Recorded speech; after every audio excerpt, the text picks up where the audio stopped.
विश्वासियों, जय यीशु की एवं प्रतिदिन के बाइबल पाठ में आपका स्वागत है। आज का पहला पाठ संत याकूब का पत्र से लिया गया है। अध्याय 1 पद संख्याएँ 19 से 27 तक। पाठ का मूल संदेश है, आप वचन के श्रोता ही नहीं बल्कि उसके पालनकर्ता भी बन जाएं।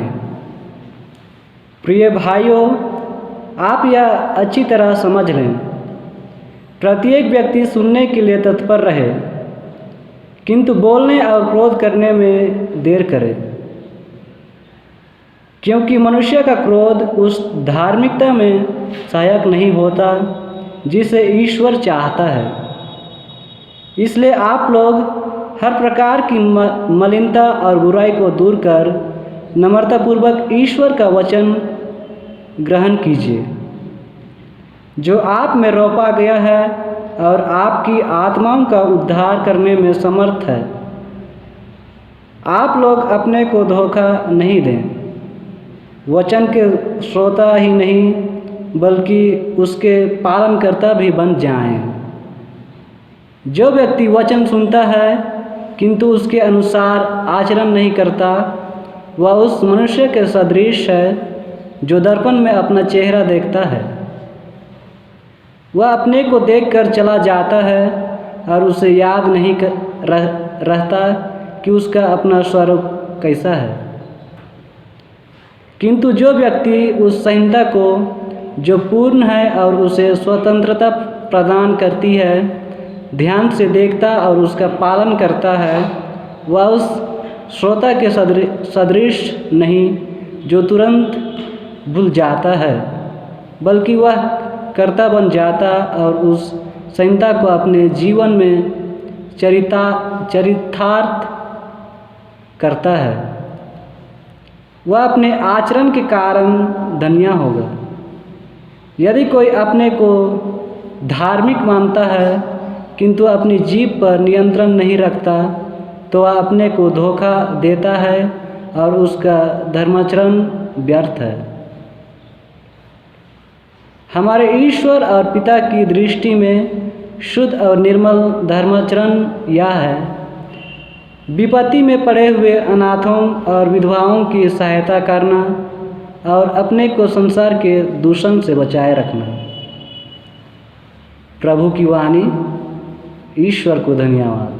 और आज का सुसमाचार पाठ संत मार्कुस के अनुसार पवित्र सुसमाचार अध्याय 8 पद संख्याएँ 22 से 26 तक से लिया गया है।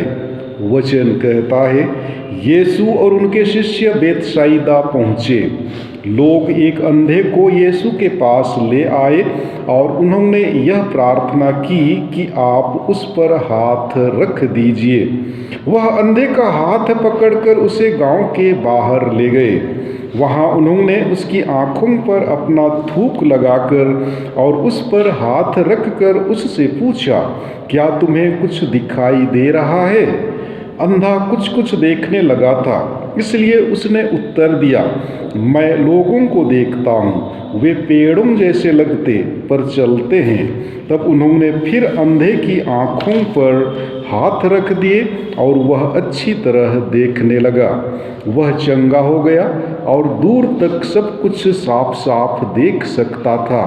यीशु ने उसे यह कहकर घर भेजा, इस गांव के अंदर पैर मत रखना। प्रभु का सुसमाचार। हे ख्रिस्त, तेरी स्तुति हो।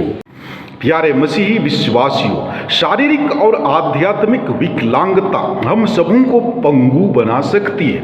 व्यक्तिगत प्रयासों के बावजूद इन परिस्थिति में दूसरों की सहभागिता हमारे जीवन के लिए कहीं अधिक हितकर होती है। जिस तरह अंधा व्यक्ति दूसरों की मदद से यीशु के द्वारा चंगा किया गया, ख्रिस्तीय होने के नाते हमें उन्हीं की तरह बनना है, परंतु यह तभी संभव है जब हम उन्हें देखें। अतः हमें अपनी आंखों को खोलने की आवश्यकता है। संत पौलुस एफेसियों के नाम पत्र अध्याय 1 पद संख्या 18 में एफेसियों के लिए प्रार्थना करते हैं कि उनके समझ की आंख खुल जाए ताकि और बारीकी से वे यीशु का अनुसरण कर सकें।